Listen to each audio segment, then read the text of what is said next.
And join me now from the Canterbury Employers Chamber of Commerce is CEO Leeann Watson. Good evening to you. Good evening, Chris. How are you? Very well, thanks. How are your members? How's the business community of Canterbury feeling now with a national-led government on its way into power? Good, bad, indifferent? Well, it's certainly clear that people wanted to see change, and businesses have been indicating to us for really quite some time now that they wanted to see some key changes around some areas that will ultimately help them grow, and it will help our economy grow, and particularly small businesses. We know that in Christchurch and Canterbury we have around 20,000 businesses with less than 20 staff and around 50,000 businesses who are actually run by sole traders. So we have a large number of small businesses, and their biggest concerns have been around inflationary pressure and interest rates, consumer confidence, of course, and we're starting to see obviously an ease in demand and increased compliance costs. So those are the sorts of things that we really want to lean into and work with this new government on prioritising as to how we address some of those issues. I know that you met with Chris Hipkins only several months ago now regarding the changes that you wanted. When do you hope to have the ear of the incoming Prime Minister with what you're wanting from a business point of view? Yeah, look, we've certainly been in contact with all political parties leading up to the election, including Christopher Luxon.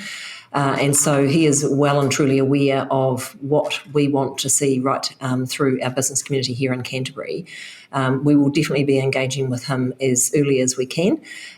We've got our briefings for incoming ministers all lined up, ready to go once we know the outcome after the special votes on the 3rd of November. So we will be engaging early. And we also know that the Prime Minister is from Christchurch. He's born and bred here. He went to Christchurch Boys High School and he did his university here in Canterbury. So we hope that will put us in good stead for having him play a role in actually taking a look at Christchurch and Canterbury and making sure that we've got good engagement. You often talk about those compliant costs and the ongoing costs when it comes to trying to manage a business here in Christchurch. Give me the one take-home or the one wish list you think businesses are looking for. Is it just business confidence? Is it now that we're coming into a summer period, things are going to be better? What's the one thing that they're telling you that they really want to see happening with a national-led government?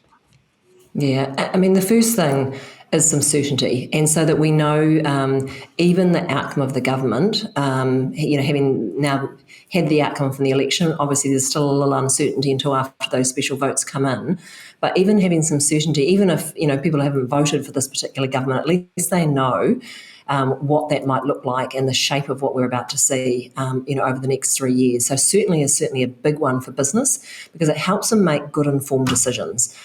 The other one that I think will be a significant piece that they want to see is just some regulatory certainty around compliance costs. We know that over the last 3 years, there's been a huge amount of additional compliance costs, and it's not just the cost of the regulations themselves, but it's the cost of complying with those regulations. So we want to see a real focus on removing red tape. We want to make sure that if there is new compliance put in place, that there is a robust process that it goes through before that compliance is actually added. And it's both from central government and from local councils.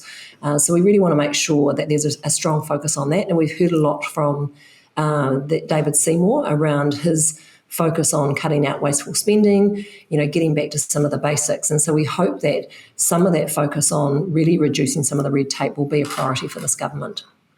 Well, we wait and see how many months you're going to give them before you're going to start banging the drums and saying, come on, Luxon, what are you doing? Oh, look, I've been in touch already and I will certainly be keeping in touch on a regular basis. Obviously, once we work out, what the coalition government looks like moving forward, we will hope to be engaging very early, and not just with the Prime Minister, of course, but with all the ministers. There will be a number of new ministers, so really important that we build those relationships and we make sure that they're aware.